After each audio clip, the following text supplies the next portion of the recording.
Muy buenas noches a todas, todos, compañeras, compañeros. Bienvenidos a nuestra sala. Osvaldo Pugliese, del Centro Cultural de la Cooperación Florial Gorini. Un gran agradecimiento a nuestros panelistas. Nos debíamos, estamos muy contentos porque nos debíamos esta actividad. Nuestro Centro Cultural también se nutre de investigadores, de científicos, esencialmente en las ciencias sociales y las artes. Eso es nuestro centro cultural, de forma tal que ante una situación como está viviendo la ciencia en nuestro país, nos sentíamos un poco en deuda con la lucha de los científicos y bueno, con nosotros mismos. Así que, en fin, decidimos convocar a este encuentro con la expectativa de que seguramente será una contribución importante a la reflexión sobre esta coyuntura que vive la ciencia, la técnica y yo diría la universidad en nuestro país. Creo que a modo de presentación lo principal que quiero destacar es que ante la agresión franca y abierta de la derecha conservadora, del gobierno nacional a la ciencia, o quizás de este gobierno antinacional, viene bien a cuento de lo que seguramente aquí vamos a tratar, esto de lo nacional y lo antinacional, no es solamente un tema retórico. Francamente creo que los protagonistas, los científicos, los estudiosos, han desplegado una lucha de resistencia durante, en fin, prácticamente estos 3 años, parecido, similar, igual, más o menos que otros sectores sociales, pero francamente creo que todos debemos reconocer y registrar y fundamentalmente valorar en términos políticos y yo diría históricos la lucha y la resistencia del núcleo de trabajadores de la ciencia ha sido central, ha sido fundamental. Han logrado romper, penetrar el muro de los medios de comunicación, de ese poder brutal, por momentos invisible, intangible, y porque por momentos se materializa.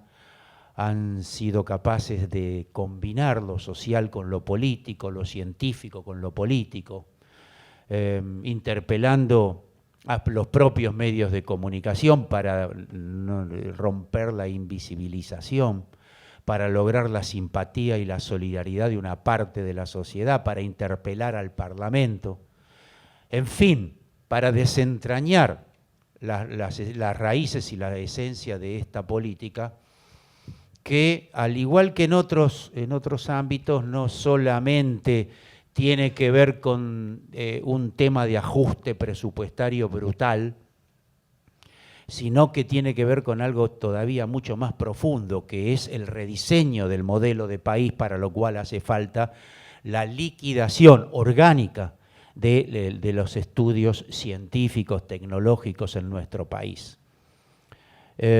Quizás podríamos decir que en otras épocas de oscurantismo político y cultural los hubo, también lo hubo en el menemismo, también fue aquella noche de los bastones largos y en otras oportunidades también.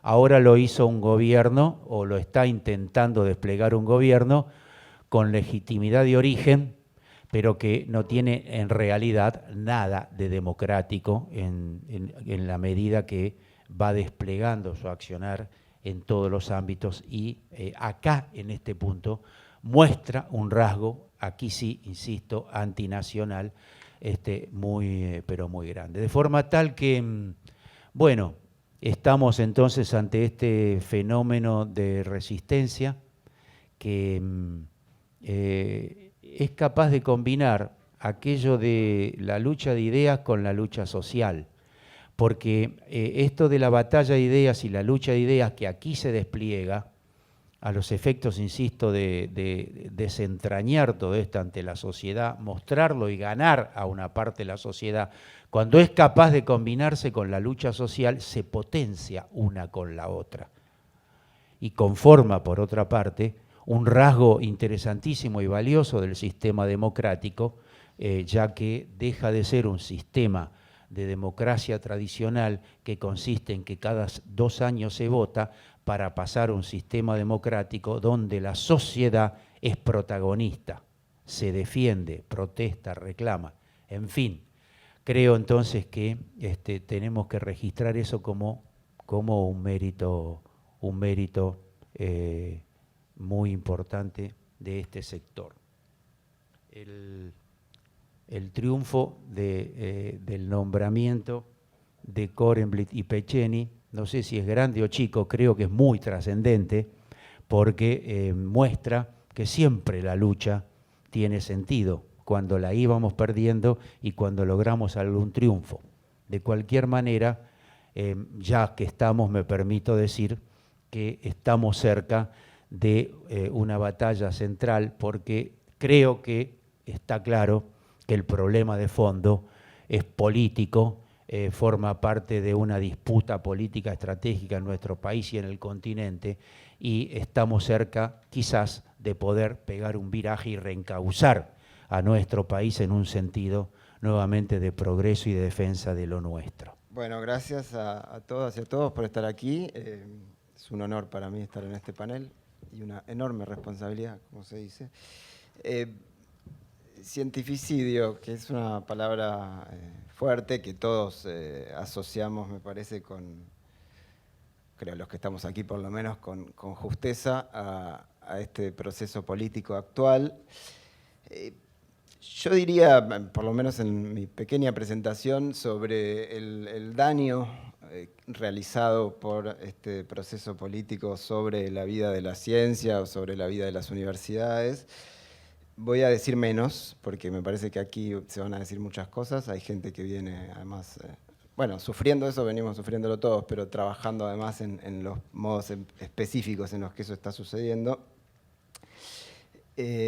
Yo quisiera hacer otro ejercicio, que es el ejercicio de imaginar que volvemos, ¿no? Es decir, el ejercicio de imaginar que efectivamente se ganan las elecciones este año, que volvemos diferentes, mejores, todas las consideraciones que quieran, pero que efectivamente vuelve un proceso político preocupado por la ciencia, preocupado por la vida de las universidades, etcétera. Y pensar entonces qué tipo de imaginación va a ser necesaria para reconstruir el mundo de la ciencia, para reconstruir el mundo de las universidades después de esta noche, para reconstruir lo que creo que fue una de las políticas más virtuosas del proceso político kirchnerista, dentro de muchas, pero creo que fue una política especialmente virtuosa y que se va a enfrentar en este nuevo momento con una serie de desafíos novedosos ligados con la herencia que se recibirá, también ligados con un contexto regional, internacional complicado, etc.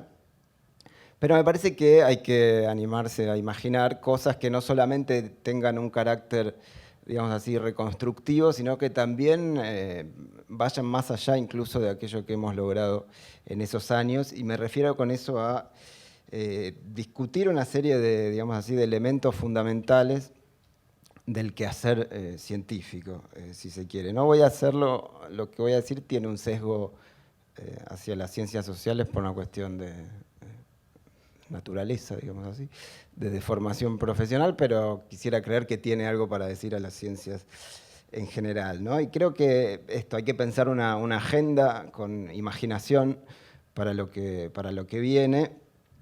Imaginación en varios sentidos, imaginación en el tipo de trabajos que va a ser necesario hacer, es decir, digamos, en un nivel de contenido, qué cosas va a haber que ponerse a pensar, pero también muy especialmente en las formas de trabajo, ¿no? Digamos, qué tipo de disputas va a ser necesario dar para reconstruir el mundo de la ciencia, ¿no? Cuando hablamos de cientificidio, de neoliberalismo en la ciencia, hay como un primer elemento que surge así, en lo inmediato y que efectivamente constituye el corazón de un proyecto neoliberal en materia de ciencia, que tiene que ver con el ajuste, con la reducción presupuestaria, etc. Y por supuesto, eso es el neoliberalismo en ciencia, ¿no? Pero también es mucho más que eso, ¿no? Me parece que es un tipo de, hay que pensar al neoliberalismo también como un tipo de aproximación al conocimiento, como un modo de concebir el conocimiento, como un modo de concebir la ciencia. Y en ese sentido hay que avanzar en esto que decía de la imaginación, también contra una serie de elementos que nosotros mismos no pudimos extirpar durante todos nuestros buenos años. No pudimos en parte porque son procesos globales muy complejos, que no están solamente sometidos a la voluntad política, pero a los que digo, en un momento de imaginación como este, me parece que hay que animarse a plantear, que hay que poder discutir, que posiblemente no se puedan solucionar solo desde Argentina, sino en una clave más regional, que esperemos también que esta vuelta imaginaria sea una vuelta imaginaria en toda la región. Pero digo, quisiera señalar algunos elementos, me parece, de un tipo de aproximación neoliberal a la ciencia o al conocimiento que no tienen estrictamente que ver con la reducción presupuestaria, sino que tienen que ver con un tipo de práctica de la ciencia que nosotros tenemos que estar en capacidad de, en este nuevo proceso, poner en discusión, ¿no? Algunos elementos, ¿no? Lo primero diría las formas de producir, las formas de difundir, las formas de poner en común el conocimiento, ¿no? Pienso acá, bueno, esto podría ser un sesgo de las ciencias sociales, pero no solo, ¿no? Pienso en la lógica del paper, la lógica de la evaluación estandarizada, la lógica de la mayor relevancia de los textos publicados en revistas en inglés, y que mientras menos gente lee, en general más puntuación tienen las evaluaciones. Yo no estoy ni en contra ni del paper ni de publicar en inglés, pero sí creo que todo eso tiene que ser puesto en discusión, ¿no? Tiene que ser puesto en discusión fuertemente qué tipo de formas de validación de nuestra producción científica existen, y es uno de los elementos centrales para discutir con una de las cuestiones que hacen, me parece, al corazón del neoliberalismo en la ciencia. La lógica de los incentivos. Nosotros hace años que vivimos incentivados en las ciencias, ¿no? Y el incentivo es una palabra, ¿no?, que tiene mucho de neoliberal. Yo recuerdo las discusiones que cuando yo estudiaba todavía en la carrera, las discusiones sobre los incentivos, las discusiones donde ganábamos, en general ganábamos la discusión contra el arancelamiento de la universidad, pero perdíamos todas las discusiones de los formularios, ¿no? Todas las discusiones de la introducción de los distintos tipos de formularios que lo que iban era, como digamos así, metiendo de manera capilar o por otras vías las lógicas neoliberales de validación del conocimiento y de acumulación de pequeños plus. Lo del incentivo es mucho más grave en otros países que en Argentina, ¿no? Esto hay que decirlo. Todavía se resiste, pero de todas maneras la palabra funciona, ¿no? Y vamos una vez por año a buscar nuestro incentivo, etcétera, ¿no? La lógica de la utilidad del conocimiento, ¿no? Que todo el tiempo estamos a la defensiva en la discusión acerca de intentar no mensurar, por lo menos en lo inmediato, el conocimiento en términos de ¿para qué sirve?, ¿no? Eso en las ciencias sociales nos pasa mucho. Alguna vez algún ministro que después siguió siendo ministro, nos acusó y ahora es secretario, nos acusó de hacer teología, ¿no? Yo, por suerte, me alegré de que la respuesta fue la defensa de la teología, que esa tiene que ser, ¿no? Pero bueno, eso tiene que ver con un registro que en el caso de este gobierno aparece de modo muy salvaje, que es el de ir a buscar en lo inmediato un resultado tangible y con términos ideológicamente muy orientados de todo proceso de investigación, ¿no? Entonces, la idea de utilidad tiene que ser discutida en el contexto de un proyecto político, ¿no? Otra cuestión, la lógica de la meritocracia, ¿no? La lógica de la meritocracia que nos resulta muy sencillo de criticar en el discurso público de este gobierno, pero de la que no nos terminamos de desmarcar del todo en la lógica de la ciencia, ¿no? O sea, la ciencia evidentemente se rige con criterios de algún modo que tienen alguna familiaridad con el mérito, pero hay que tener mucha autoobservancia de eso. Y lo digo, yo ingresé al CONICET en la época de esplendor, digamos así, de apertura y democratización del CONICET que implicaron los años de los gobiernos kirchneristas. Y no quisiera que una herida narcisista o una falta de reconocimiento mía hacia mi propio trabajo me impidiera entender que esa posibilidad es el efecto de una política pública, o sea, es el efecto de una política orientada a la expansión de la ciencia y no el efecto de la selección de determinadas mentes preparadas, ¿no? Y esto es, me parece muy importante porque allí se superponen discusiones, se producen discusiones sumamente problemáticas en el momento, en el momento en el que comienza la lógica del ajuste, ¿no? Porque ajuste y meritocracia tienen una afinidad bueno, muy clara, ¿no? Entonces hay que allí siempre sostener, me parece, la importancia del lugar de la política, ¿no? Y con todo esto, el último elemento que me parece que es central de una modo de aproximación neoliberal al conocimiento es la lógica de la neutralidad valorativa, ¿no? La lógica de la existencia de algo así como una ciencia aséptica, ¿no? Como una ciencia que no está orientada, sino que produce simplemente conocimiento. Y ahí es donde creo que nuestra imaginación tiene que ser una imaginación a futuro, pero también tiene que ser una imaginación, ¿cómo decirlo?, a pasado, en el sentido de una imaginación que nos enlace con las mejores tradiciones científicas. Acá me oriento más todavía a las ciencias sociales, pero no solo. En nuestras tradiciones científicas latinoamericanas, ¿no? Yo creo que cuando lo que han probado los grandes momentos de las ciencias sociales latinoamericanas es que cuando la ciencia en las condiciones urgentes en las que se vive en la periferia, hace como si persiguiera la neutralidad valorativa, queda en un lugar entre la imitación y el ridículo, ¿no? Las ciencias sociales latinoamericanas han sido poderosas cuando tomaron partido, ¿no? Han sido poderosas cuando asumieron que eran parte de un proyecto político, que eran parte de un proyecto que no dejaba de tener las orientaciones específicas que tiene la práctica científica, pero que de todas formas está orientado por un proyecto de soberanía, por un proyecto nacional, regional, etcétera, ¿no? Entonces, me parece que la ciencia latinoamericana ha sido interesante cuando supo tomar partido con rigurosidad, pero tomar partido, y en ese sentido pienso en las viejas discusiones del desarrollo, en las viejas discusiones de la dependencia, pero pienso también en las grandes discusiones de los años 2000 que se dieron en las ciencias sociales en Argentina y en América Latina, las discusiones sobre el Estado, las discusiones sobre la democracia, sobre el populismo, sobre la república, sobre los sujetos políticos. Discusiones que no fueron solamente intentos de interpretar nuestros procesos políticos, sino que supusieron producción de conocimiento no solamente para América Latina, sino para todo el mundo, ¿no? Fueron como, esos serían nuestros ARSAT, digamos, eran los de las ciencias sociales.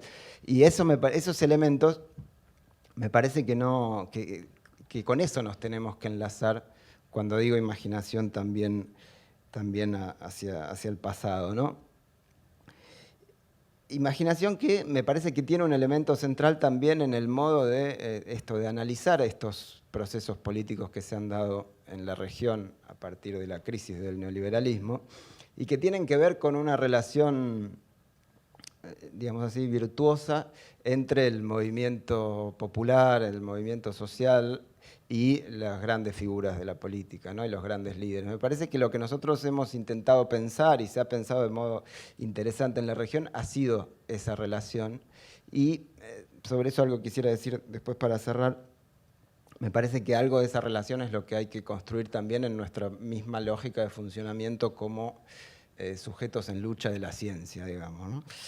Pero, quiero decir, todos estos elementos, todas estas tradiciones que creo que hay que recuperar para construir esta imaginación, me parece que tienen que ser pensadas también en una lógica de planificación, en una lógica de construir un plan abierto, democrático, plural, que contenga todas las tradiciones, pero que no tenga miedo justamente de imaginar una lógica de funcionamiento en clave, un poco como decía Juan Carlos al principio, en clave de soberanía, en clave de recuperación de la ciencia para un proceso de transformación, ¿no?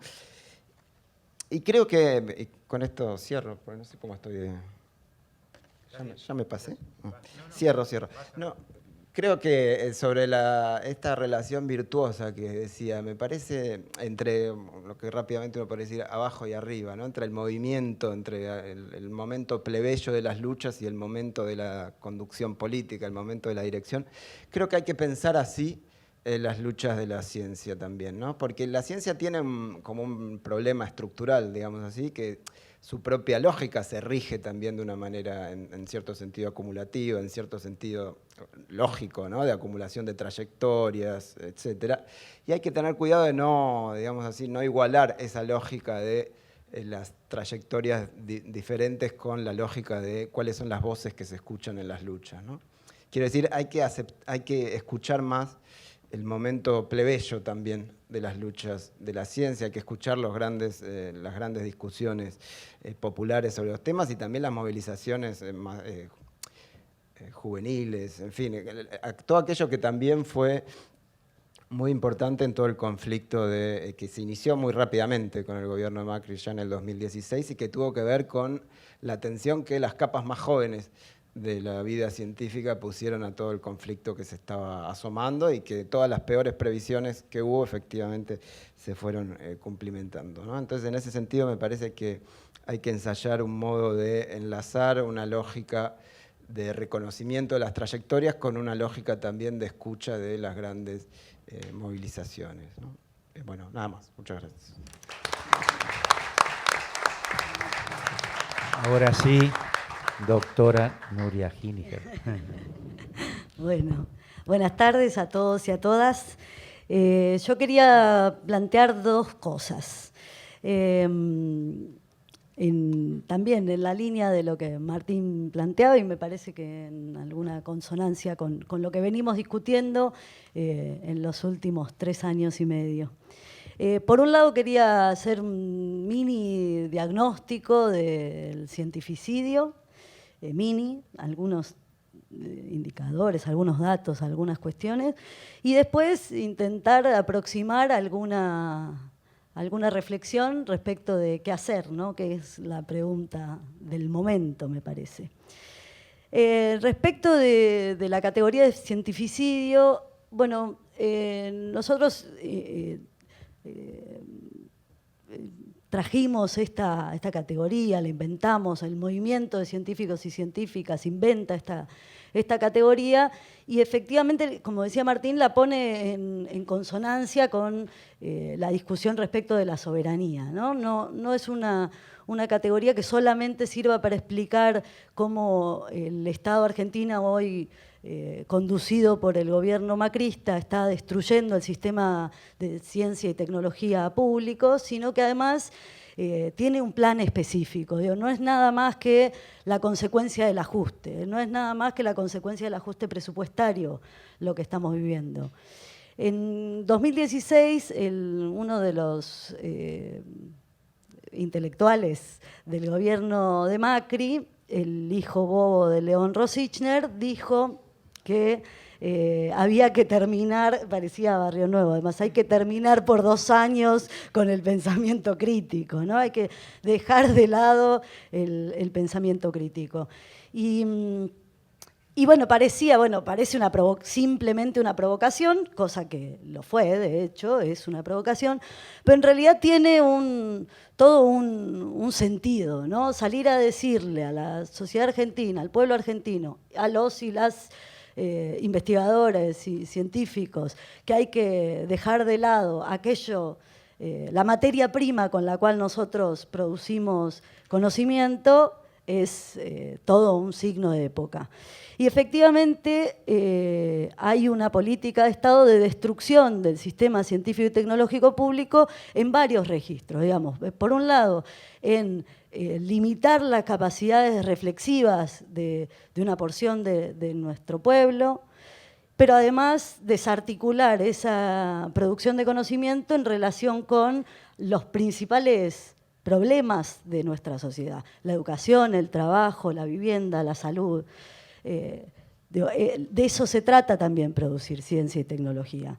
No porque, y está buenísimo que Martín lo hubiera planteado, ¿no? No es una relación lineal entre la producción de ciencia y tecnología y aquellas necesidades que el pueblo necesita, pero hay una articulación y en todo caso hay una necesidad de construir una sinergia respecto de la producción de conocimiento científico y tecnológico en relación con los principales problemas de nuestro pueblo y de nuestra región.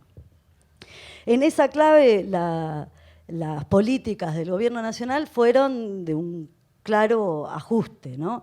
Que se expresó en distintas cuestiones. En primer lugar, en la reducción del personal del sistema científico y tecnológico, que además es un sistema, el sistema argentino es un sistema muy amplio, muy desarrollado, que tiene un montón de organismos de ciencia y técnica, no es nada más que el CONICET, que a lo mejor es lo primero que se piensa cuando uno dice ciencia y tecnología. En primer lugar son las universidades nacionales, las universidades públicas y la tradición de universidad pública que la Argentina tiene desde hace 101 años ya, que nace con la reforma del 18 desde mi punto de vista. Esa tradición es la que también permite desarrollar ciencia y tecnología, desarrollar conocimiento crítico, que es algo que ocurre fundamentalmente en las universidades nacionales en articulación con otros organismos de ciencia y tecnología. La reducción de los investigadores y las investigadoras viene por varias, hay distintos instrumentos para implementar esa reducción. En CONICET, que salió en todos lados, que venimos intentando visibilizar ese conflicto en esos términos. Este año se han quedado 2.100 investigadores formados y además con la paradoja de que el Estado argentino forma doctores todavía en las universidades públicas, doctores, investigadores de altísima calidad, digamos, que con gran pensamiento crítico, mucha tradición de vinculación con los territorios, con los problemas principales de nuestro país, de nuestro pueblo, de nuestra región, muy consustanciados con las problemáticas de las distintas áreas científicas. Este año quedaron afuera 2.100, pero en realidad es un proceso de desmantelamiento que en realidad lo que produce es una nueva oleada de fuga de cerebros, ¿no? Con todo lo dramático que significa que sea una nueva oleada, no es la primera, ya, bueno, Juan Carlos lo decía, desde la dictadura de Onganía hasta acá hemos tenido distintas oleadas de fuga de cerebros y ahora estamos transitando una más. En otros organismos de ciencia y tecnología, en el INTI, por ejemplo, entre despidos, retiros voluntarios y jubilaciones, tenemos 700 trabajadores y trabajadoras menos. 700. En el INTI, además, que es el organismo de ciencia y tecnología que tiene que articular con el desarrollo industrial, ¿no? Que tiene que fomentar los procesos industriales y que fundamentalmente tiene que trabajar con aquellas industrias que no tienen casas matrices que le den llave en mano, paquete cerrado de innovaciones tecnológicas, sino que precisamente el rol fundamental tiene que poder ser colaborar con cooperativas, organizaciones populares dedicadas a la industria, a las pymes, para fomentar procesos de desarrollo industrial. En el INTA y la CONEA, bueno, pasan cosas muy particulares, interesantísimas también. Ambos trabajadores y trabajadoras de los organismos lograron resistir los despidos, que es, bueno, todo un ejemplo de lucha.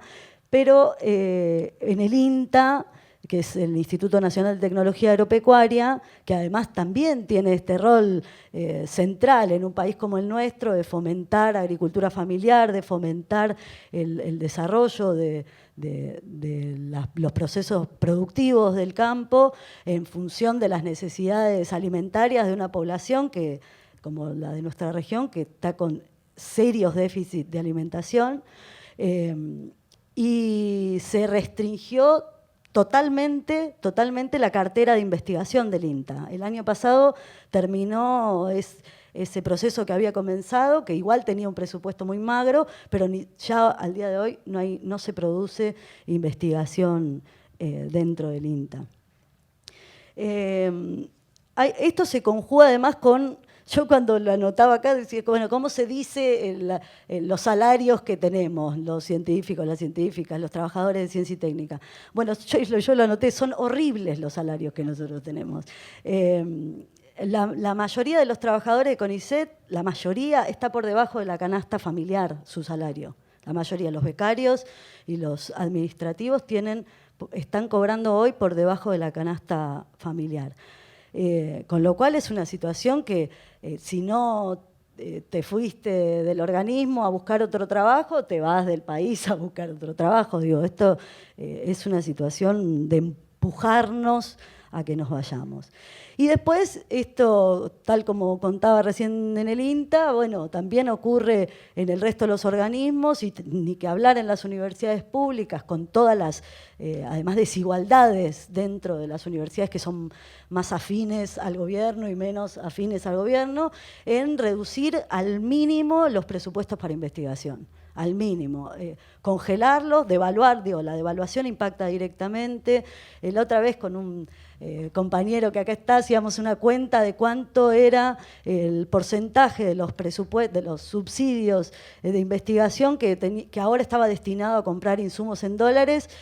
Antes del 2015 era entre el 20 y el 30%, y ahora ya es el 80%. Es decir, un proyecto de investigación solo te permite comprar una cosita, resolver una cuestión, y todo aquello que tiene que ver con el resto del desarrollo de las investigaciones, que son vinculaciones con otros colegas, participación en congresos, publicaciones, traducciones, digo, para que este intercambio con otros colegas del mundo se establezca. Bueno, todo eso y mucho más, no hay presupuesto para desarrollarlo. Y finalmente, probablemente el otro signo de época respecto del cientificidio es la degradación del ministerio a secretaría, ¿no? Que probablemente sea, en términos simbólicos, el ejemplo más claro de una política de Estado que pretende destruir la ciencia y la tecnología públicas argentinas.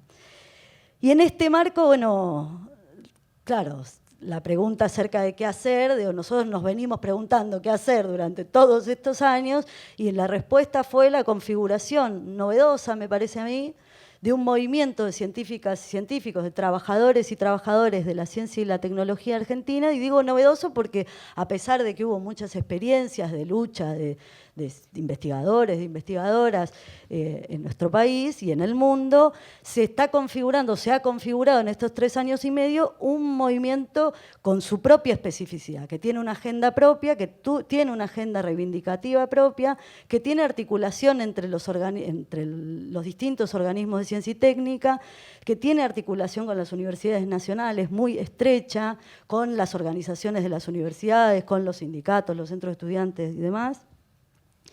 Y que además tiene una particularidad que me parece que es interesante para pensar esto de qué hacer, que es que en el movimiento que me parece a mí que se forma y se consolida en estos años, hay una tensión, como en todos los movimientos, entre la cuestión estrictamente reivindicativa y digo más corporativa del sector y la cuestión política general. Y acá yo creo que logramos en algún sentido dar una batalla muy importante respecto de que el lugar de los científicos y científicas no es nada más que el lugar de la propia producción, de las propias condiciones de trabajo, de las propias condiciones salariales, sino que cuando discutimos ciencia y tecnología estamos discutiendo proyecto de país. Y de entrada el movimiento nuestro tuvo eso como vector. Hubo momentos en donde la necesidad de resistencia nos ubicó en un lugar más estrictamente reivindicativo, gremial, pero con un debate político general que estuvo presente durante estos 3 años y medio.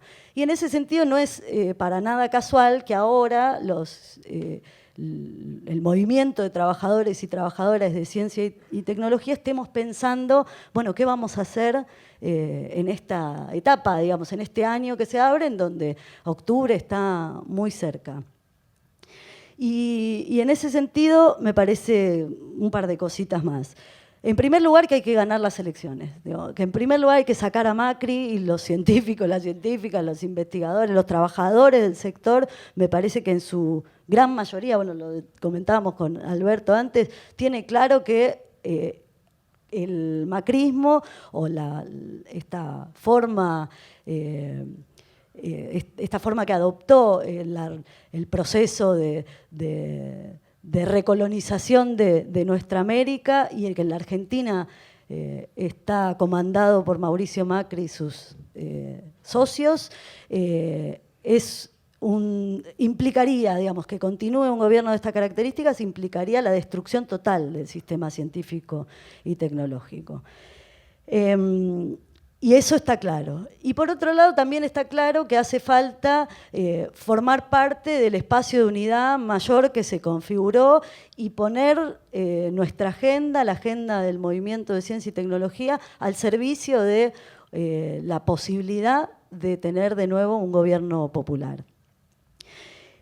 Y en ese punto me parece que hay como dos niveles. Por un lado, un programa de mínima que tiene que ver, sí, con las reivindicaciones que nosotros fuimos construyendo e instalando durante estos años, que claramente tienen que ver con lo que hablaba antes, digo, con aumento de salarios inmediatamente, con aumento de presupuestos para investigación, para infraestructura, para equipamiento, volver mínimamente a una situación parecida a la que teníamos en el 2015. Digo, reabrir la carrera del investigador científico en CONICET, y que vuelvan a incorporarse los trabajadores despedidos del resto de los organismos. Digo, hay un piso mínimo al cual hay que regresar, y hay que regresar de manera inmediata. Pero además de esto, que es central, digo, que es fundamental, hay otra discusión que me parece que es importante dar, y que es importante ubicar para un gobierno nuevo, distinto, y que va a ser enormemente complejo, pero que me parece a mí que precisamente por eso esta discusión hay que darla ahora, hay que darla en campaña, hay que darla después, hay que darla todo el tiempo, que es que la ciencia y la tecnología no es patrimonio de los científicos y las científicas, que la ciencia y la tecnología son un derecho humano, y que por lo tanto la discusión respecto de ciencia y tecnología la tenemos que dar todo el pueblo argentino en este caso, y latinoamericano en particular.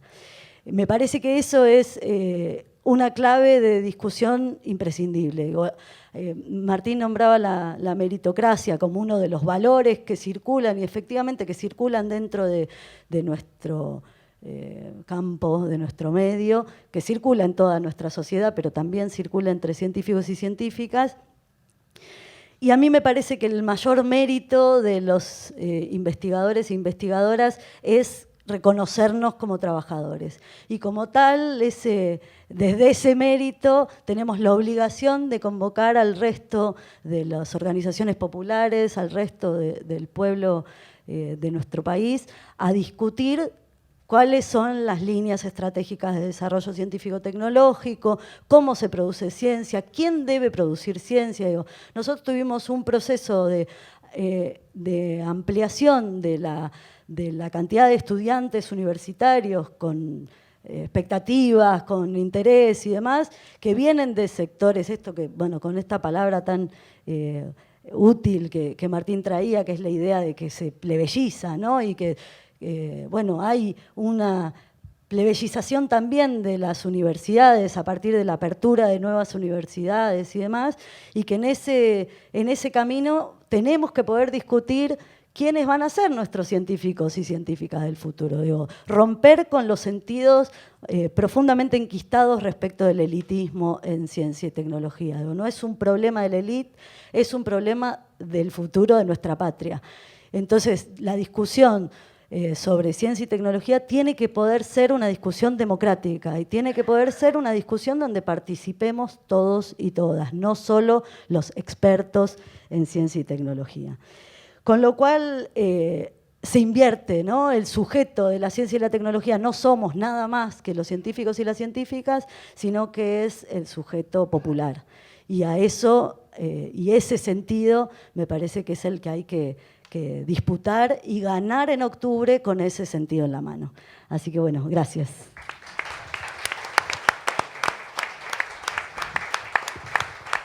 Gabriela Dicker, no digo doctora ni doctor, son todos doctores y doctoras, así que no hace falta. Gabriela. Bueno, muchas gracias. Creo que estamos todos pensando en la misma clave, estamos transitando una coyuntura en la que necesariamente tenemos que empezar a pensar cómo se consolidan unos planes de gobierno. Hace 3 años y medio que lo que estamos haciendo es visibilizar, denunciar, defender, etcétera, y está muy bien que con expectativa de poder participar en las decisiones que se vienen, empecemos a pensar en esta clave. Y me parece que en este sentido tenemos la responsabilidad de pegar un salto en la discusión sobre ciencia y tecnología y sobre el sistema universitario. Tenemos una responsabilidad en un doble sentido, creo. Por un lado, la responsabilidad de complejizar la discusión sobre el futuro de la ciencia, la tecnología, el sistema universitario y del país que queremos tener.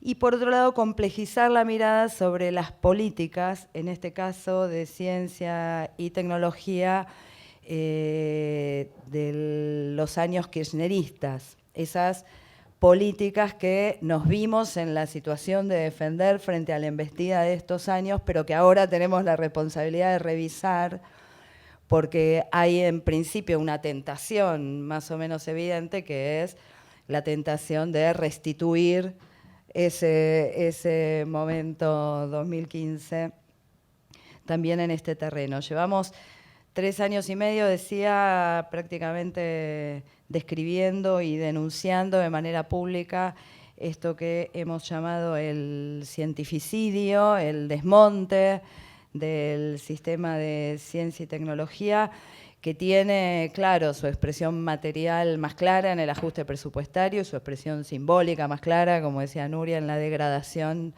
del Ministerio de Ciencia y Tecnología, pero tenemos también muy claro que revertir esas señales no es suficiente. No es suficiente porque tenemos que revisar hacia dónde iban las políticas de ciencia y tecnología, y también tenemos que hacerlo a la luz de la nueva coyuntura. Entonces, a mí me gustaría hacer como un pequeño inventario muy rápido de algunos reduccionismos a los que tenemos que estar atentos, que pueden terminar atravesando la discusión pública que se viene sobre este terreno. Unos reduccionismos que se fueron instalando en la opinión pública, algunos de la mano del modo en que este gobierno ha concebido la política científico-tecnológica, pero también a veces de la mano del modo en que nosotros nos vimos obligados y obligadas a sostener nuestras reivindicaciones. Entonces creo que es momento de estar atentos a algunos efectos que deberíamos evitar. Un primer reduccionismo, lo decía Nuria antes, que debemos evitar y tenemos que volver a complejizar y a poner el panorama completo de la discusión, es el que reduce el problema de la ciencia y tecnología al CONICET. Y esto se fue instalando de algún modo en la opinión pública por muchas razones.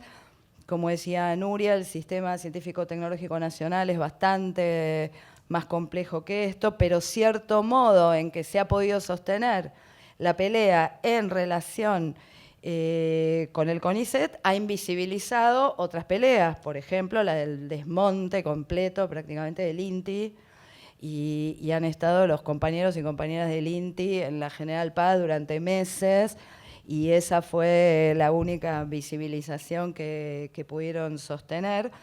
Y también esta reducción invisibiliza el lugar de las universidades nacionales en la producción de conocimiento científico-tecnológico. El segundo reduccionismo, que creo que también al que tenemos que estar atentos, es el que reduce el problema de la ciencia y la tecnología al ajuste presupuestario. El ajuste, sin dudas, es la expresión material más contundente de la actual situación de la ciencia y la tecnología, pero sabemos bien que el ajuste no puede sostenerse sino en la medida en que se instala en la opinión pública la convicción de que ese ajuste es necesario y es legítimo.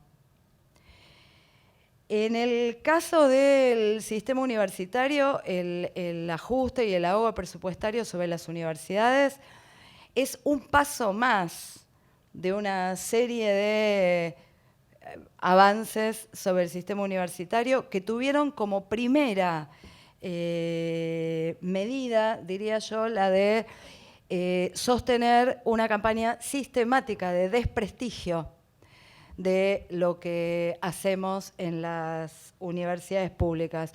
Un desprestigio que se sostuvo y se sigue sosteniendo en parte, en buena medida, a través de los medios de comunicación, pero también a través de la vía judicial. No podemos olvidar que en la Argentina una de las primeras medidas que toma Macri cuando asume es una medida de febrero de 2016, es la firma de un decreto que da de baja sobre la base de una especie de sospecha generalizada acerca de la legitimidad de esos convenios, da de baja todos los convenios que las universidades públicas sosteníamos con distintas áreas del Estado Nacional. Y en mayo de 2016, un fiscal general de la Nación, sobre la base de una nota publicada en el diario Clarín, decide sentar una denuncia penal que involucra a todas las universidades nacionales, sin excepción, por malversación de fondos públicos. Y solicita que se investigue el uso de los fondos en las universidades desde el año 2006 hasta el año 2015. Estas denuncias penales todavía están abiertas, todas estas causas en casi todos los casos. En algunos casos se han ido desestimando, pero esto muestra una campaña que tendía claramente a desprestigiar por distintas razones la actividad universitaria.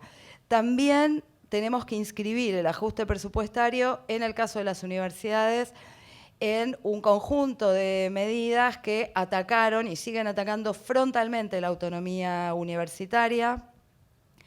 En el año 2017, por primera vez desde el advenimiento de la democracia, se registraron ingresos de fuerzas de seguridad a campus universitarios.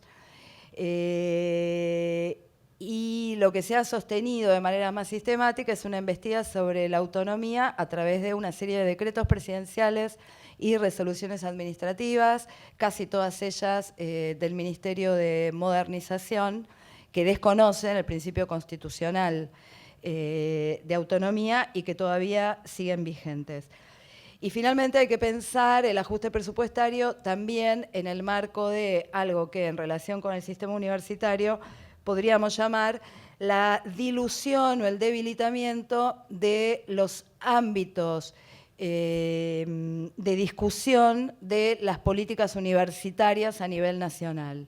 Esto es, prácticamente las pocas medidas de política que se han orientado hacia el sistema universitario no han sido discutidas en los organismos que nuclean a las autoridades universitarias, sino que han sido producidas por el Estado Nacional y acordadas, acá sí usando la autonomía universitaria, con cada una de las universidades que voluntariamente quisiera adoptar esta medida.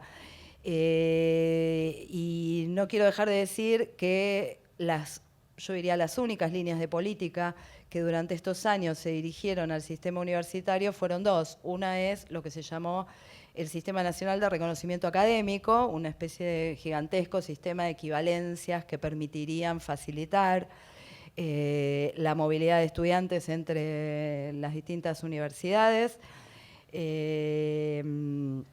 Y la otra medida ha sido una política del Ministerio de Modernización llamada dotación óptima, destinada a analizar si la dotación de personal de las instituciones públicas era una dotación óptima en relación con las funciones que tenían. Aquí también las universidades fueron invitadas a firmar convenios con el Ministerio de Modernización, lo que supuso el ingreso de equipos del Ministerio de Modernización a analizar las plantas de personal no docente exclusivamente de las universidades nacionales, siendo que la ley vigente de educación superior establece que es una atribución autónoma de las universidades la administración de sus plantas de personal. En el caso de la producción científica en la Argentina, hemos conocido, especialmente en los primeros años de este gobierno, muchas declaraciones públicas tendientes a desprestigiar, en muchos casos por inútil, en otros casos por superflua, la producción, especialmente en el campo de las ciencias sociales y humanas. Aparecía la idea, especialmente con las primeras discusiones en el marco del CONICET, de que había algunos temas que se investigaban en la Argentina y que eran financiados por el Estado Nacional, que no serían otra cosa que caprichos de individuos, que no había por qué financiar.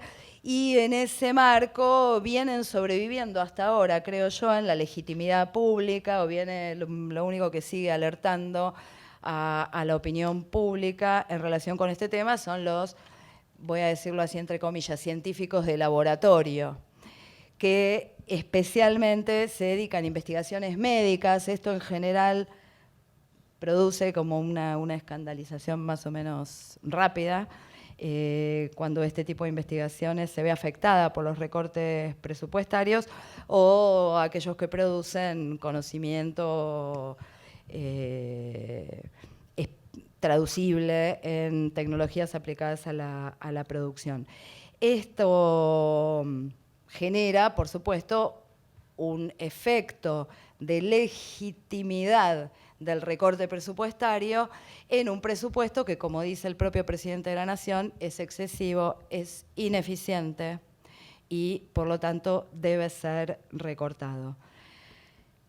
En tercer lugar, creo que también tenemos que estar atentos a reducir lo que defendemos en general en términos del aporte de la ciencia y la tecnología al desarrollo, al aporte de la ciencia y la tecnología al sector productivo. No es que el macrismo crea que la ciencia y la tecnología pueden aportar algo al sector productivo, creo que ni siquiera esto es lo que está sobre la mesa, pero muchas veces, en nombre de defender y reivindicar la relevancia de la producción de conocimiento científico-tecnológico, recurrimos a su utilidad y a su impacto en relación con la producción de innovación y de renta de innovación en el sector productivo y, por lo tanto, su aporte al crecimiento económico. Tenemos que estar muy atentos a este sesgo porque hay parte de este asunto que nos interesa sostener, reivindicar, poner arriba de la mesa. Hay parte de este aporte al desarrollo productivo que además puede ser y debe ser objeto de una planificación cuidadosa en términos de las políticas científicas de los próximos años, pero también sabemos que parte del conocimiento que un país quiere y debe producir en relación con el desarrollo y con una perspectiva más amplia de desarrollo no será susceptible a ninguna medición de rentabilidad ni a ninguna proyección de rentabilidad y tampoco será susceptible el conocimiento que producimos en algunas áreas de planificaciones más o menos al uso. Decíamos el otro día en una conversación con Juan Carlos en la radio, sería muy difícil, aún en un esquema de planificación más racional que queremos sostener, decir cuántos politólogos o cuántos filósofos o cuántos artistas o etcétera necesita este país y cuántas investigaciones en estas áreas creemos que es relevante producir. Entonces tenemos ahí una tensión a la que tendremos que atender. En cuarto lugar, creo que también algo de esto decía Nuria, creo que es importante reiterarlo, tenemos que estar atentos y a veces creo que hemos reforzado este efecto, esta reducción, a no reducir la defensa del sistema científico-tecnológico y del sistema universitario a la defensa de los científicos y las universitarias. Está claro que no es esto, pero hay allí una suerte de reducción traccionada por, en buena medida, dos cosas. Por una parte, la lucha salarial que hemos debido dar en estos años y que es la que se vuelve más visible y la que contribuye a las mayores movilizaciones. Entonces, es difícil discutir esta idea de que lo que estamos sosteniendo es una defensa más o menos corporativa. También apareció esta idea en muchos tramos de la discusión sobre el recorte de ingresos a la carrera de investigación de CONICET. Hubo especialmente el primer año que se implementa este recorte con los famosos 500 que quedaban fuera de carrera. Yo decía en ese momento, resultaba difícil sostener la discusión en relación con ese recorte, en relación con 500 personas que pertenecían al sector más privilegiado en términos educativos de la Argentina, los que habían alcanzado el máximo grado académico, el máximo nivel de formación en la Argentina, considerando la profundidad del proceso de segregación y de empobrecimiento que estábamos viviendo. Entonces ahí está claro, coincido con Nuria, que cuando defendemos la ciencia y la tecnología tenemos que defender cuál es su aporte, cuál es su función en relación con el desarrollo de la Argentina.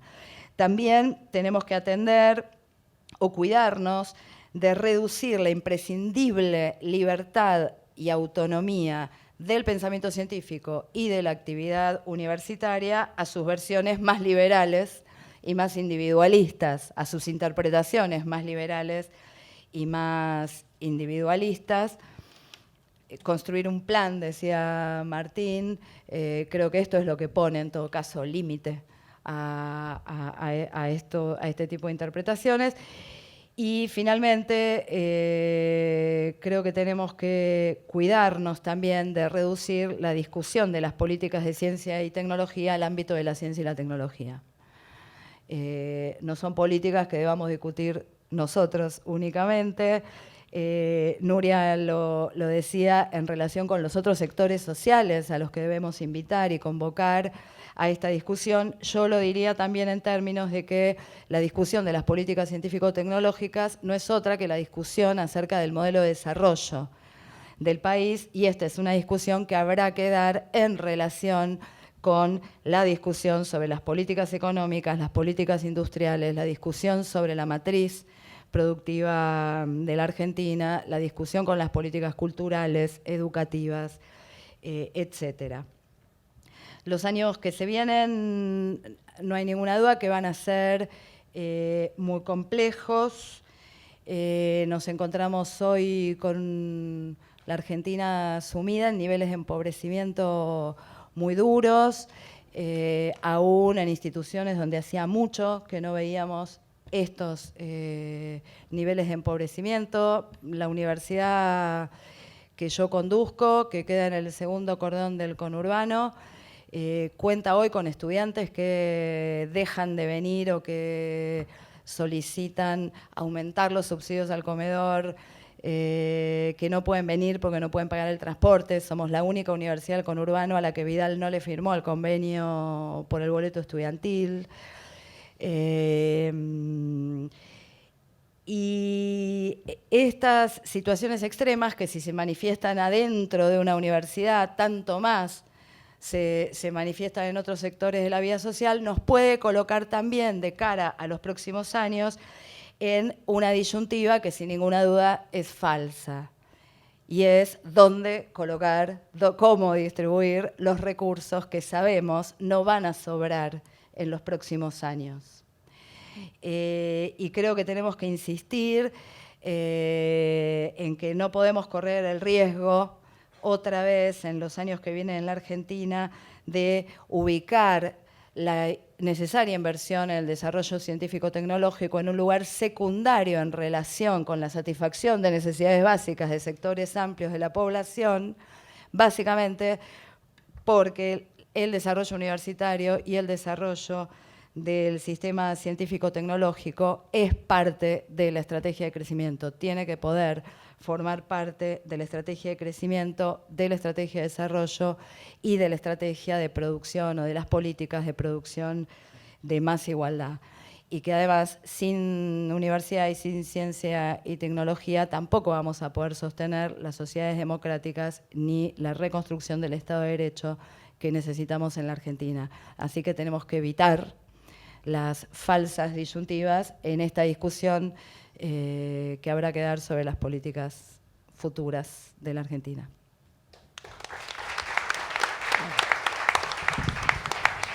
Roberto Salvarezza. Bueno, gracias por haberme invitado a participar de este panel. Soy el cuarto, ¿no? El cuarto, así que se van agotando parte de las temáticas, pero también surgen otros temas que no son tratados y que yo creo que me parece que los tendremos que poner sobre la mesa, porque podemos empezar a discutir sobre los papers, luego sobre el CONICET, luego pasamos a incorporar otros agentes, pero yo quisiera poner primero un marco un poco más global, que es lo que estamos discutiendo hoy en día. Hoy en día es las políticas de Macri sobre el sistema de ciencia. O sea, hay algo mucho más complejo acá atrás de lo que estamos viendo en ese ataque a la universidad, ese ataque a los organismos de ciencia y los ataques a todo el complejo tecnológico nacional, ¿no? Y esto es acá la disputa geopolítica que emerge ahí atrás, ¿no? Hoy en día este gobierno encarna, a mi entender, simplemente un grupo empresarial que está respondiendo a un plan que ha comprado llave en mano, enlatado, en lo social y también en lo tecnológico y productivo, ¿no? El plan llave en mano que compra en lo social son la flexibilización laboral, la reforma previsional, la reforma tributaria. ¿Llave en mano de quién? Del Fondo Monetario, que le garantiza los préstamos que ha tomado el gobierno. Y también en lo que se refiere al tema tecnológico, si ustedes quieren, es llevar, tema productivo, es llevar a la Argentina a un modelo de economía primaria. Y en ese modelo de economía primaria es que hay que enmarcar todo lo que sucede en todo este contexto que hemos venido hablando. Que hay un proyecto, y ese proyecto también es llave en mano, es comprado en Estados Unidos, para la Comunidad Europea, donde efectivamente nosotros somos o tenemos que cumplir nuestro rol en el mundo. Y ese rol en el mundo sigue siendo el de productor primario, como ya hace un par de siglos atrás, donde somos los productores de poroto de soja, no de aceite de soja. Y lo vemos en cada medida que toma el gobierno nacional. Entonces, en ese marco de disputa, la región se había constituido a partir del proceso que se inicia con los presidentes latinoamericanos, y en esa constitución de un bloque regional capaz de disputar no solo en producción de bienes naturales, que están bienvenidos, a nosotros nos gusta la soja, la carne, todo bien, pero que disputaba otras cosas, que empezaba a disputar tecnología nuclear, que disputaba a través de Petrobras lo que es la explotación offshore, la que tenía producción de aviones en Embraer, que se asociaba con FADEA, era también la que salía a disputar la tecnología espacial, con la potencia que tiene Argentina en desarrollos nucleares, con el plan nuclear. Entonces yo creo que todo este marco es el que realmente entra en esta confrontación en la que hoy discutimos ciencia y técnica, donde aparecen emergentes CONICET, INTA, INTI, en forma, si ustedes quieren, fragmentada. Pero cuando uno lo mira en su conjunto, uno mira el desprestigio que hablaba recién la rectora sobre lo que es la universidad, el ataque al CONICET, que es con los ñoquis, ¿se acuerdan ustedes cuando se hablaba de ñoquis, esta gente en el Estado andaba a laburar y demás? Ese ataque no se limita solamente a la universidad, el CONICET, el INTA o el INTA, porque lo vemos, por ejemplo, en la sesión de el cielo del espacio argentino a 20 satélites de compañías extranjeras, mientras que ARSAT 3 no se construye. Lo vemos con el plan nuclear congelado. 4 años no se hizo nada, estamos todavía viendo qué hacemos con las centrales nucleares, y de hacerse algo se va a hacer mal, porque no se va a realizar lo que es la tecnología que dominamos, que es la tecnología Candú. Atucha 3 no se construye, no se va a construir, tal vez se haga la central china, pero es con uranio enriquecido. Entonces ahí también dejamos de lado a todo lo que es la industria nacional, que estaba ya desde la época de puesta en marcha de Atucha 2, se había consolidado. Es el tema de lo que vemos en FADEA, porque todos estos conflictos que vemos, bueno, FADEA ha hecho 800 técnicos. En el plan nuclear, nucleoeléctrica, termina la adecuación de embalse y se echan 200 técnicos, 250 técnicos, y se echaron 100 más hace unos días. El tema de FADEA tenía 1.600 personas y quedan 800. Y de esos 800, el plan de la empresa, a pesar que quieran disfrazarlo de que se van haciendo aviones y demás, que se están construidos con rezagos que había de los Pampa, el plan es convertirlo en un sistema de mantenimiento de flybondi y ¿cómo es la TAM? Ese es el plan, y alguna árabe que estaban buscando por ahí. Entonces me parece que hay que mirar todo esto en un proceso de estructuración cultural, y de volver a la región, a toda la región, a un rol al cual los países más desarrollados nos están destinando. Me parece que ese marco tal vez no se mencionó, pero me parece que era importante ponerlo en relieve, ¿no? Porque hace tal vez a entender un poquito más las acciones que se están tomando.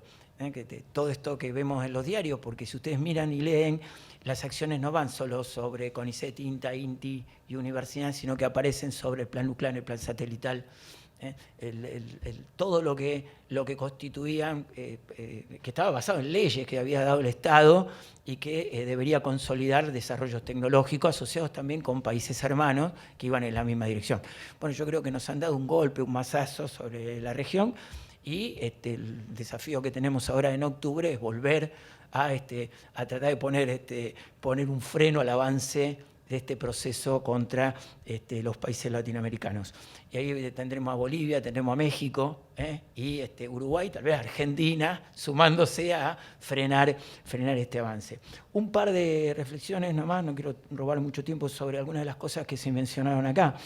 Este proceso que se lleva a cabo con esa lógica a través de un grupo de empresarios sin mucha noción de lo que es el país, y sí vendido absolutamente a intereses foráneos, instala sobre la sociedad, para cumplir el plan, una serie de premisas, ¿no? Entonces se habla del tema de ciencia útil y ciencia inútil. Con eso nos han fragmentado, han intentado confrontarnos, ¿no? ¿Qué es ciencia útil y ciencia inútil? ¿Alguien puede decirlo? ¿No? ¿Qué podemos, podemos decir lo que hoy necesita el país? Tal vez sí podemos decir, bueno, hoy necesitamos desarrollo en tal área, en tal otra, pues son necesidades de Estado. Pero ¿alguien puede predecir lo que necesitamos en un mundo cambiante, desafiante, con nuevas tecnologías, lo que vamos a necesitar dentro de 3 años? ¿Cómo no es posible apoyar toda la ciencia, como hacen todos los países desarrollados? Muchos de estos paquetes llave en mano que nos venden, inclusive en los aspectos sociales, está diseñado en las mejores universidades de Estados Unidos, en lo comunicacional, en las estrategias. Sin embargo, nosotros nos preguntamos ciencia útil y ciencia útil, ponemos, por ejemplo, las ciencias sociales en la categoría de ciencia inútil. Sin embargo, no es así. Toda la ciencia, todo el conocimiento es útil para cualquier país desarrollado, y ahí todo el sistema es financiado. Si ustedes miran lo que se hace globalmente en los países con más desarrollo. Me parece que eso también lo tenemos que tener en cuenta, que fue una estrategia, y esto de medirnos con una planilla Excel, es decir, cosa que nos han planteado jóvenes investigadores a nosotros. He ido hace poquito al Centro Atómico Bariloche, he dado una charla en este sentido, y un joven investigador físico me dice, bueno, pero ustedes tendrían que poner una planilla Excel cuánta plata generan, ¿no? Entonces, un poco lo que decía aquí, el tema de cómo se puede medir, por ejemplo, lo que ha contribuido las ciencias sociales en el esclarecimiento de las causas que se ha llevado a cabo contra crímenes de lesa humanidad, como ha sido, por ejemplo, la sentencia Ford, en la cual, gracias al aporte de algunos investigadores del CONICET, como Vicky Basualdo, que él entregó y hizo un estudio muy profundo sobre esto y que contribuyó a la sentencia. ¿Cuánto vale eso? ¿O cuánto vale cuando los científicos argentinos, que son los informáticos, fueron al Senado y frenaron la compra de este sistema que iban a comprarle a Corea, que permitía fraude simplemente con un celular, convenció a los senadores? ¿Cuánto vale eso? ¿Cuánto se ponen? ¿Cómo lo medimos? O la gente que está trabajando en área de salud, haciendo avances en enfermedades que son olvidadas por los laboratorios más fuertes porque no les interesan, porque no lo pueden pagar. Entonces me parece que tenemos que salir de esa óptica y pensar que tenemos que financiar toda la ciencia, y la universidad es quien toma esa tarea de financiar toda la ciencia. Es lo mismo que el CONICET, que hace también ciencia básica, y avanzar sobre también lo que es el extensionismo y la aplicación de la ciencia. Un punto más que quería señalar es el tema de los recursos humanos, otro tema donde han puesto esta confrontación, ¿no? Nos han llevado a discutir los 500, ¿sí? Los 500. Bueno, miren, Argentina tiene 3 investigadores cada 1000 habitantes de población económicamente activa. Hoy menos que eso, porque tomo el 2015 y ahora hay más población económicamente activa porque tenemos casi 1 millón más de habitantes de la Argentina desde ese momento. Ahora bien, nosotros tenemos 3 investigadores cada 1000 habitantes. Eso es una población aproximadamente de 60.000 investigadores, que hace a todo el conjunto, universidades, CONICET, INTA, INTI, INIDEP, lo que ustedes busquen. Si nosotros queremos pasar de esos 3 investigadores cada 1000 habitantes, que es un buen número en Latinoamérica, a un número que sea competitivo, tenemos que ir a un valor de 5 aproximadamente. Hay que pensar que Israel tiene 14, Australia tiene 9, Estados Unidos tiene 8. Bueno, ¿cuánto significaba eso? Pasar simplemente de 3, por ejemplo, a un 4,6. 20.000 cargos con dedicación exclusiva. Eso es el plan Argentina 2020 que teníamos en mano. Entonces, Argentina debería haber creado, si se hubiera comprometido el plan Argentina 2020, pasar de 3 investigadores cada 1000 habitantes a 4,6, que era lo más modesto que se pretendía, el plan Barañao, eran 20.000 cargos. Y acá no hablamos de dónde. Yo no estoy diciendo que eso tendría que ir a CONICET, ni tendría que ir a la universidad, era todo el sistema. Podemos discutir dónde o cómo, pero eso era uno de los desafíos. Argentina necesita más investigadores, más recursos humanos. Vamos a hacer una revolución tecnológica y productiva si no tenemos los recursos humanos adecuados. Finalmente, quería una última idea que quiero poner en juego, que es el tema de quién diseña las políticas de ciencia, ¿no? Porque parece que, de alguna manera, las políticas de ciencia las podemos pensar los investigadores. Los investigadores somos quienes podemos decir qué hay que hacer en salud y discutimos, tenemos que hacer tal cosa, otra. La verdad que luego de haber gestionado el CONICET durante 4 años, tengo 40 años de investigador en el sistema, la pregunta es, en realidad nosotros no podemos responder eso. Yo creo que Argentina tiene que tener un plan de desarrollo, una planificación, un plan de desarrollo nacional para los próximos años. Y ese plan de desarrollo nacional sí tiene que ser consensuado, debatido por toda la sociedad. Pero no podemos nosotros, los científicos, saber qué necesitamos en salud. Va a haber un ministerio de salud, va a haber un plan en salud. Tiene que haber un plan en industria.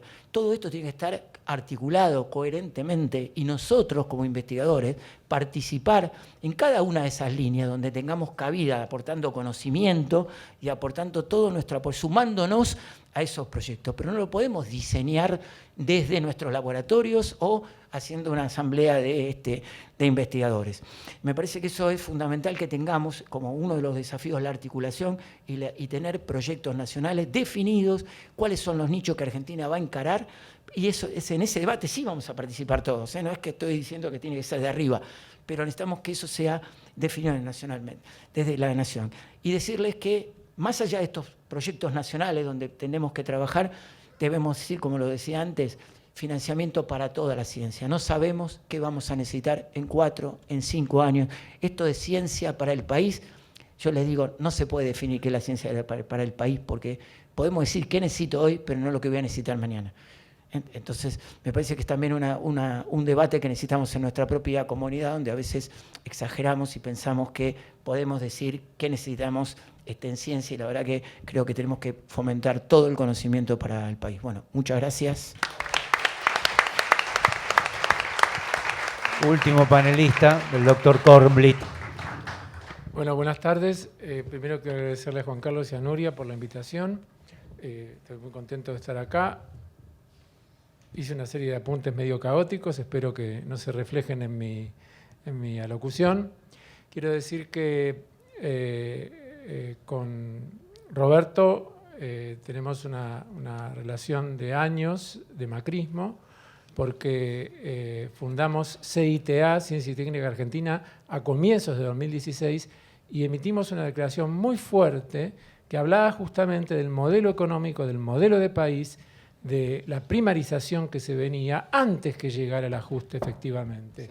Y eso implica que nos vacunamos contra el reduccionismo que plantea Gabriela de entrada. Eso no quiere decir que no vaya a hablar del CONICET.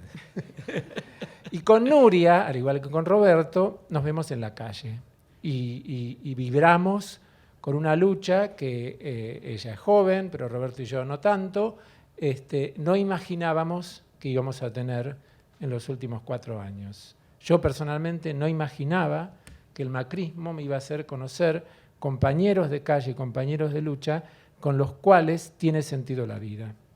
Y eso se lo debo agradecer a Macri. Bueno. Para no caer de entrada en el reduccionismo, que en definitiva en la ciencia el reduccionismo es una metodología, no es un fin en sí mismo. O sea, podría ser una táctica luchar por el salario si se tiene conciencia de que la lucha no se termina ahí. Voy a hablar de 2 datos de la realidad del diario de hoy. En este momento está en la Argentina el monigote fascista de Jair Bolsonaro.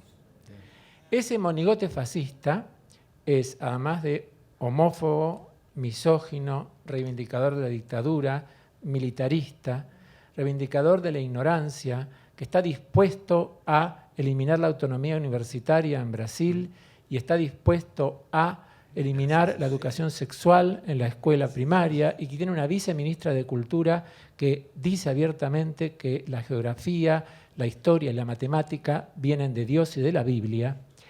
Ese monigote gobierna el país más importante al sur del Río Grande. Entonces se entiende por qué la reacción va a ser todo lo posible para que Macri se quede en este país. Y si nosotros logramos que después de 4 años Macri se vaya, va a ser un triunfo para toda Latinoamérica para frenar a estos monigotes fascistas como Bolsonaro. Así que ese es el punto global central del problema que vivimos hoy.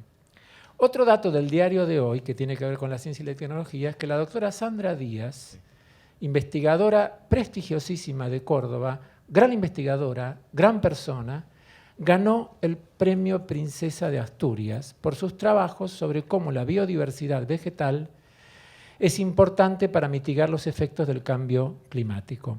Y es la biodiversidad no taxonómica, sino la biodiversidad morfológica y de hábito de crecimiento de las plantas. Eso debe enorgullecer a la ciencia argentina y bastaría que un gobierno de 4 años se hubiera logrado que uno de sus científicos ganara este premio para que se sintiera satisfecho de sus políticas de ciencia y técnica. Pero ese gobierno no tuvo nada que ver con este premio. Pero les diré más, lo compartió con la doctora Joana Chori.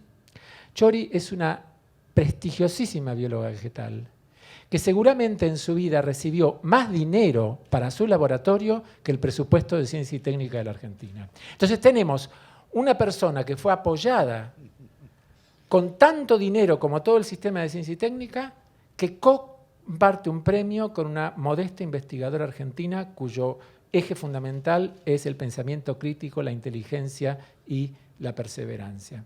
Entonces, esas son las contradicciones y eso nos tiene que también decir a los argentinos que no tendríamos que sentirnos culpables de la ciencia que hacemos y que tenemos derecho a exigir que se financie genuinamente porque tenemos la capacidad en las ciencias sociales, la capacidad en las ciencias experimentales, en las ciencias biológicas, en la física, en la matemática, en todo. Entonces, Nuria dice que es un derecho humano, yo creo que es un problema de Estado y que además ese problema de Estado, ligado a un plan, como plantea Roberto, un plan de desarrollo, también se basa en una actividad que es irreprimible. Y hablando de represión voy a hablar del gobierno, pero es irreprimible porque es imposible reprimir la capacidad de los jóvenes universitarios formados en las universidades públicas de preguntarse cosas sobre el mundo social, sobre el mundo cultural, sobre el mundo de las humanidades, sobre el mundo de la biología, sobre el mundo de la física, etcétera, etcétera. Esa capacidad de reprimir ese talento es un baluarte y tenemos que defenderlo y desarrollarlo muchísimo en el próximo gobierno. ¿Qué es lo que pasó en 2016? A fines de 2005 se instaló una restauración conservadora. Y esa restauración conservadora yo le pongo dos adjetivos más. Es escarmentadora, porque vino a escarmentar a este país para que no volviera nunca más el populismo, en el sentido bueno de la palabra populismo, no en el sentido peyorativo. Y ellos se ilusionaban que iban a lograr una sociedad sumisa que por el odio hacia los actores de ese proyecto populista iban a convertirlos en actores de un neoliberalismo ultranza, de una política de derecha. O sea que ese escarmiento, después vamos a ver cómo operó en el área de ciencia y técnica, pero también es una sociedad, un gobierno, además de una restauración conservadora, restauradora de una de las peores cosas que tiene este gobierno, que es la naturalización del asesinato. La naturalización del asesinato está, por supuesto, visibilizada en Patricia Bullrich, pero está ejemplificada por el asesinato de Rafael Nahuel. Yo lo dije esto en mi campaña electoral para el CONICET. La muerte de Rafael Nahuel es no una barbarie en sí misma, fue muerto por la espalda, con una bala que le entró por el glúteo y estaba desarmado, pero eso no es el problema. El problema es que el gobierno quiso, y todavía querrá, naturalizar en la población que está bien matar a alguien por la espalda cuando se corta una ruta. Y eso es lo tremendo, es decir, que en la escala de valores, este gobierno pretende imbuir en la sociedad que la protesta social, el corte de ruta, es o el gatillo fácil lo ejemplifica, es un crimen tan grande que merece que las fuerzas de seguridad maten por la espalda. Y esas son las cosas que tenemos que desterrar. Las tenemos que desterrar del gobierno, pero las tendremos que desterrar también de nuestra sociedad. Porque esta sociedad vota y esta sociedad puede votar esos principios fascistas como el de monigote de Bolsonaro. Respecto de escarmiento en el área de ciencia y técnica, voy a referirme a algunos dichos famosos de algunas de las autoridades, que son las mismas personas que existían antes, que probablemente ya eran así y que en todo caso es una falla nuestra no habernos dado cuenta de que eran así, ¿no es cierto, Roberto? Sí. No, yo. Roberto se dio cuenta antes que yo. Yo soy testigo. Sí. Nunca les tuve mucho amor, pero por lo menos no pensaba que iban a ser tan bárbaros. El presidente del CONICET, Alejandro Checato, con el cual voy a verlo el miércoles que viene en reunión de directorio, se estrenó diciendo que el CONICET era una institución inviable. Entonces, ¿cómo querría el presidente de una institución conseguir presupuesto para una institución que él considera inviable? La inviabilidad viene por muchas de las cosas que vamos a explicar después. El famosísimo doble ex ministro Barañao se estrenó diciendo que antes probábamos con el asistencialismo y ahora vamos a probar con el mercado. Es decir, él descalificaba las políticas de redistribución o las políticas que mitigaban la injusticia del sistema capitalista en el gobierno de los Kirchner, calificándolas de asistencialismo. Pero no, adhería además, como todos los conversos con mayor fuerza, al entusiasmo del mercado. O sea, el mercado es el que nos iba a traer todas las venturas, todos los beneficios. Y miren dónde estamos, ¿no? Después, el mismo doble exministro, refiriéndose a las ciencias sociales, superó su famosa declaración de teología, a la cual yo en el año 2008 escribí un artículo en Clarín bastante largo que no le gustó mucho al entonces recién nombrado ministro sobre este tema de la teología. Pero se superó porque dijo, el que quiera hacer historia medieval, que vaya a hacerla a la universidad. Es decir, limitó el ámbito del CONICET a la producción de cosas que tengan utilidad para las empresas, digámoslo bien y pronto, y descalificó a la universidad, cualquiera sea ella, la de Buenos Aires, la de Córdoba o las del conurbano bonaerense, como el sumidero al cual se pueden hacer cosas inútiles porque total no importa. Entonces, eso caracteriza el escarmiento. El escarmiento a la sociedad diciéndole, por supuesto también con las desvalorizaciones, las campañas de desprestigio, las banalizaciones de los temas de investigación en ciencias sociales, la banalización de todos los científicos llamándonos publicadores de papers, como si fuera que publicar un paper es el objetivo del científico y no descubrir, encontrar respuestas a preguntas de cosas que no se conocían, etc. Y bueno, en ese panorama vino evidentemente el caldo de cultivo para el ajuste, porque ese caldo de opiniones y mediático es el que posibilitó el ajuste y, en primer lugar, la pasividad de la comunidad científica frente a ese ajuste.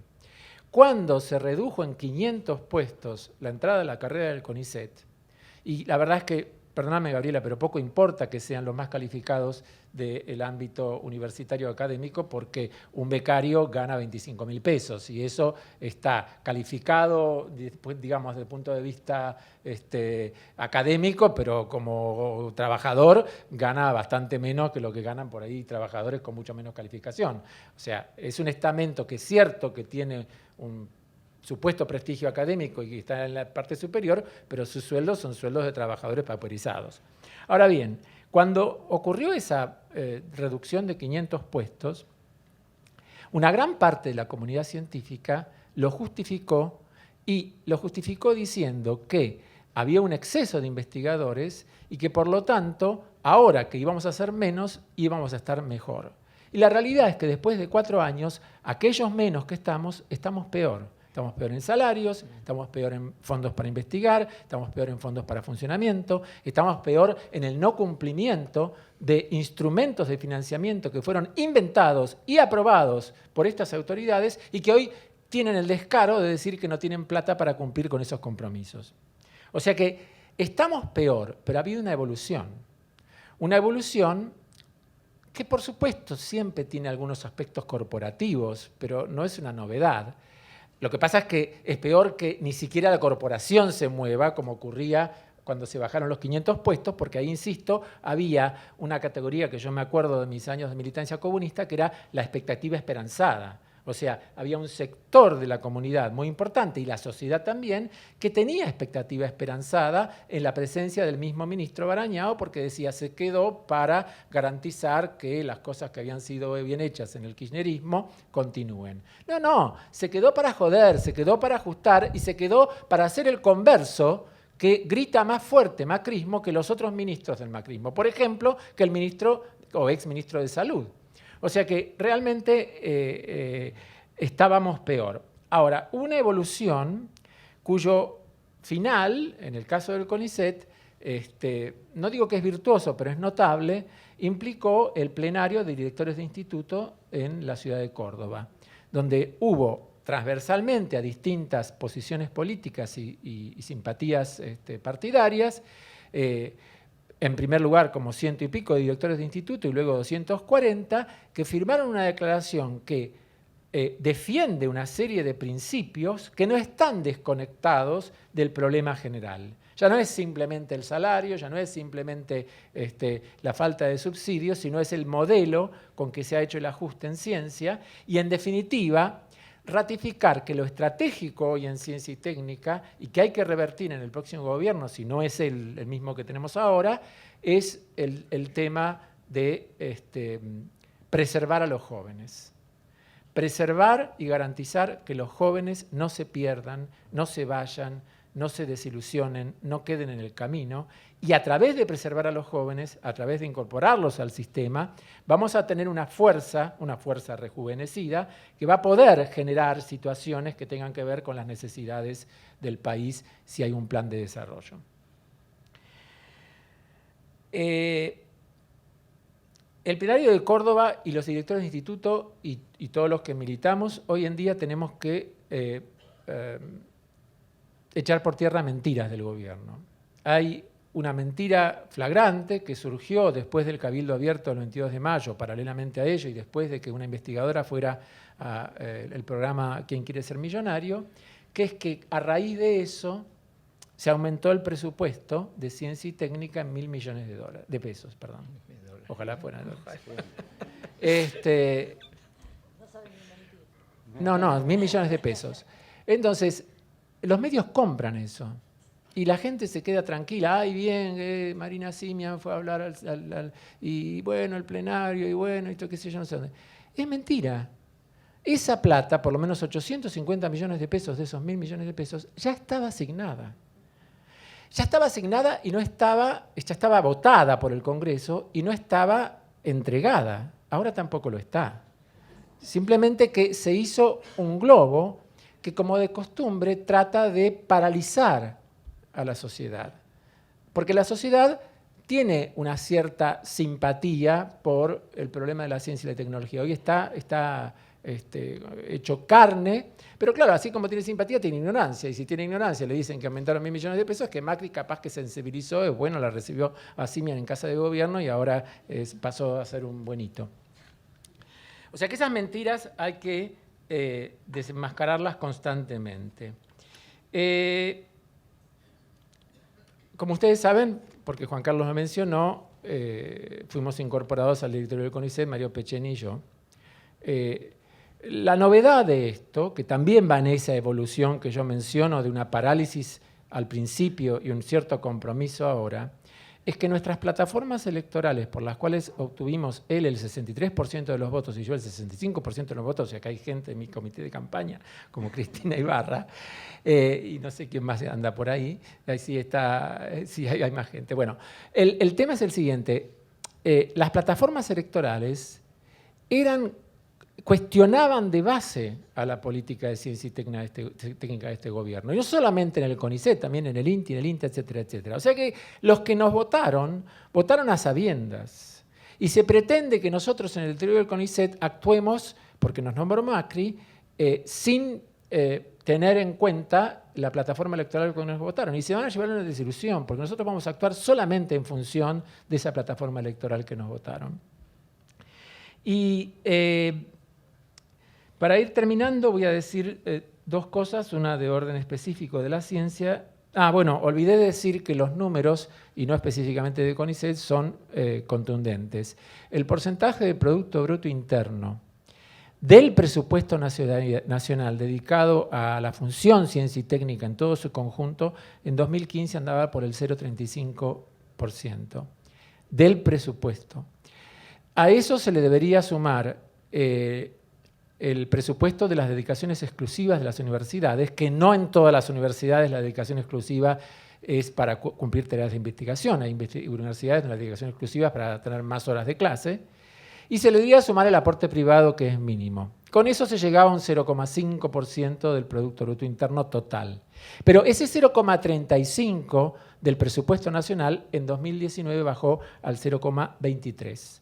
Y eso es el 33% de disminución en el poder adquisitivo de nuestros salarios, en el poder adquisitivo de nuestros subsidios, en la reducción de entradas a la carrera, en las echadas del INTI, en las echadas del INTA, etcétera, etcétera. O sea que los números son claros y si uno ve las curvas, ve que todo bajó excepto los servicios de la deuda. O sea, los servicios de la deuda es lo único que subió y se hace las dos curvas, no las tengo para mostrar acá, pero son claramente imágenes especulares. Ya termino.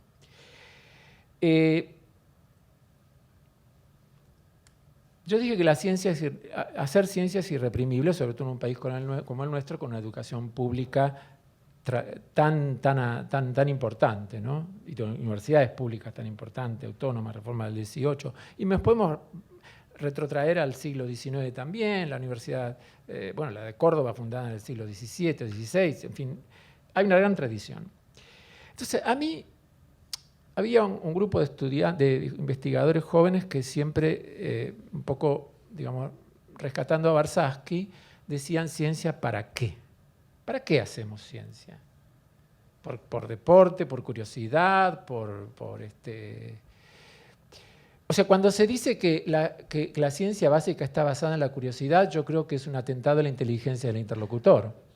Porque parecería como que el científico es un curioso que le gustaría desarmar un juguete cuando era chico y que por lo tanto ahora se dedica a hacer investigaciones por su propia curiosidad.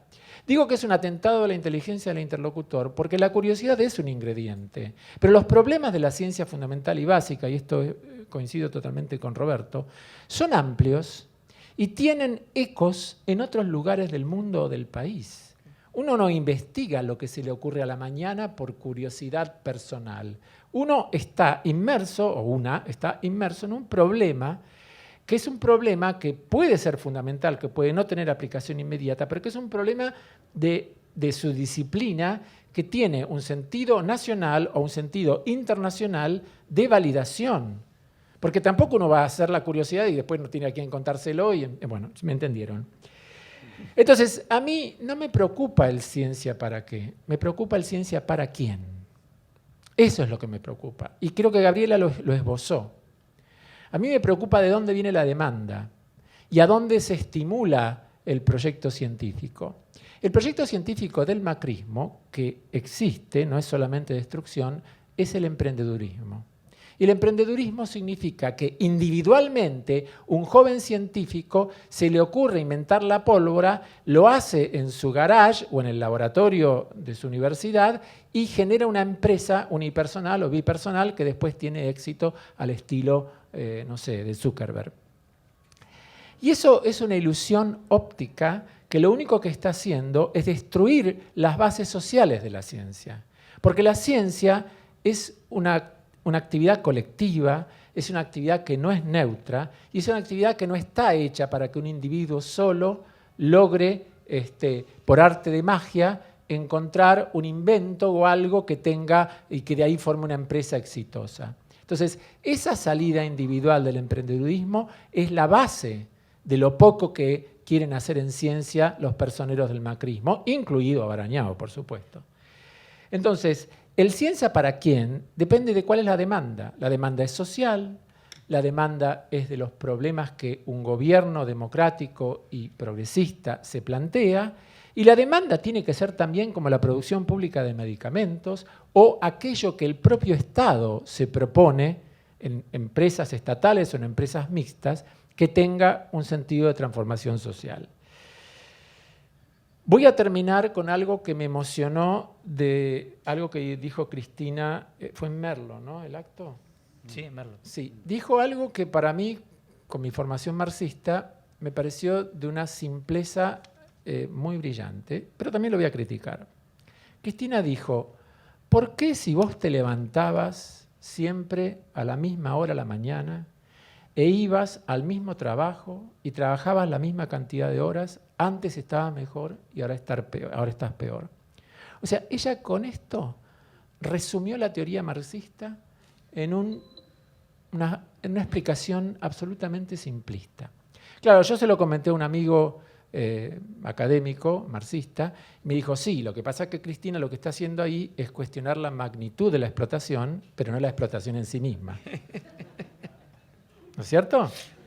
Bueno, necesitamos por lo menos gobernantes que cuestionen la magnitud de la explotación. Gracias.